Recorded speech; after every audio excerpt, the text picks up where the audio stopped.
Hi everyone, welcome to good reviews channel. நாம் இன்னைக்கு பார்க்க போகிறது பன் பட்டர் ஜாம் என்கிற ஃபீல் குட் காமெடி ட்ராமா மூவியோட ரிவ்யூ தான் பார்க்க போகிறோம். இந்த படத்தோட கதை என்னன்னா, படத்தோட ஹீரோ ராஜுவும் மைக்கேலும் ஸ்கூல் படிக்கிறதுல இருந்தே க்ளோஸ் ஃப்ரெண்டாக இருக்காங்க. ரெண்டு பேரும் ஒன்றா ஒரே காலேஜில் சேர்ந்தாங்க. அங்கே ஹீரோ ஒரு பொண்ணை லவ் பண்ணுறாரு. இந்த லவ்னால ராஜீவ் மற்றும் மைக்கேலோட ஃப்ரெண்ட்ஷிப் ஸ்டாப் ஆகிருது. இந்த சூழ்நிலையில் ஹீரோவோட பக்கத்து வீட்டில் ஒரு பொண்ணு இருக்காங்க. அந்த பொண்ணை தான் ஹீரோவோட அம்மா ஹீரோவுக்கு கல்யாணம் பண்ணி வைக்கணும்னு பிளான் பண்றாங்க. பட் அந்த பொண்ணு வேற ஒரு நபரை லவ் பண்றாங்க. இதுக்கப்புறம் ஹீரோவோட லவ் பிரேக்கப் ஆகிருது. இதுக்கு என்ன காரணம், கடைசியா ஹீரோ யாரை கல்யாணம் பண்ணாரு, இதுதான் இந்த படத்தோட கதை. இந்த படத்தோட பிளஸ் படத்தோட ஸ்கிரீன் பிளேய ரொம்ப இன்ட்ரெஸ்டிங்காகவும் என்கேஜாகவும் சூப்பரா பிரசன்ட் பண்ணிருக்காங்க.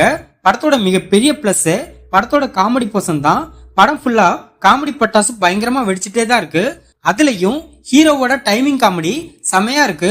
அது மட்டும் இல்லாம சரண்யா மற்றும் தேவதர்ஷினி சேர்ந்து ஹீரோ ஹீரோனிய லவ் பண்றதுக்காக நிறைய விஷயம் பண்ணுவாங்க. அதெல்லாம் படத்துல பயங்கர காமெடியா இருக்கு. படத்தோட லவ் போர்ஷனை போர் அடிக்காம பிரமாதமா கொண்டு போயிருக்காங்க. படத்தோட கிளைமேக்ஸை ஃபீல் குட்டாவும் நீட்டாவும் முடிச்சிருக்காங்க. படத்துல உள்ள சில எமோஷனல் சீன்ஸ் நம்மளை நல்லா கனெக்ட் பண்ண வைக்குது. படத்தோட ஹீரோ ராஜீவ் ஃபர்ஸ்ட் கிளாஸான பெர்ஃபார்மன்ஸை சூப்பரா வெளிப்படுத்திருக்காரு. அவரோட humour scenes, body language, dialogue delivery எல்லாமே படத்துல சூப்பரா இருக்கு. படத்தோட ரெண்டு ஹீரோனியும் நீட்டான பெர்ஃபார்மன்ஸ் வெளிப்படுத்திருக்காங்க. இதை தவிர படத்தை நடிச்ச எல்லாருமே தன்னோட கதாபாத்திரத்தை மிகச்சிறப்பா பண்ணியிருக்காங்க. படத்தோட மியூசிக் படத்துக்கு ஏத்தமா இருக்கு. இந்த படத்தோட மைனஸ் படத்தோட டியூரேஷன் 2.5 மணி நேரத்துக்கிட்ட இருக்கு.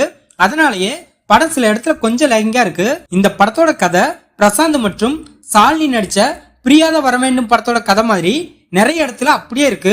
நடிகர் விக்ராந்த் கேமியோ ரோல்ல இந்த படத்துல வராரு. அவர் தன்னோட கதாபாத்திரத்தை என்னதான் நல்லா பண்ணாலும் அவரோட கதாபாத்திரம் படத்துல அந்த அளவுக்கு இம்ப்ரெசிவா இல்ல. மற்றபடி இந்த படத்துல மைனஸ் சொல்ல பெருசா எதுவுமே இல்ல. இந்த படத்தை ராகவ் டைரக்ட் பண்ணிருக்காரு.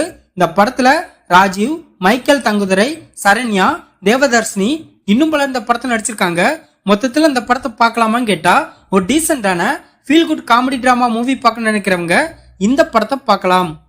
இந்த வீடியோ பிடிச்சிருந்தா லைக் பண்ணுங்க, ஷேர் பண்ணுங்க, சப்ஸ்கிரைப் பண்ணி சப்போர்ட் பண்ணுங்க. Thanks for all.